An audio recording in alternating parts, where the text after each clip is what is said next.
graduated here so we can stand straight up. Okay, in just a few minutes. We did it in the kitchen, and we're just duplicating that now in this environment. Okay? What's harder is getting her to do it when there's other dogs close that are on leash or barking or whatever, or there's other kinds of distractions, babies screaming, whatever. Airplanes. Right. Okay, but I use my feet a lot on the line. Yeah. Okay, just to keep her from going off all sorts of places. That was clean. That was clean. That was very clean. Wow. So do that studiously, and then also practice. Come on. Practice on the heel.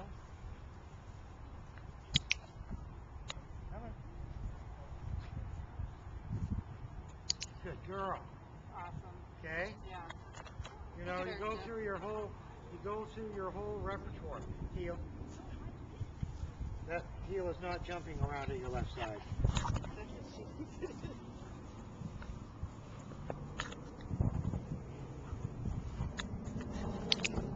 So I'm just patient, okay? She's jumping around, but I'm going to try to get that click in when she's all four on the ground, she's on the left side, she's looking out that hand, okay? And then we also practice on the coming into heel position. Good girl. You know, if you practice this 15, 20 minutes a day, Yeah. okay, all the behaviors all crammed into that, okay, then you'll really, really get it down. And you use your feet to stop her with the long line. You don't have to go after her and grab her collar. That's the whole point of her dragging the leash. Okay? Ginger.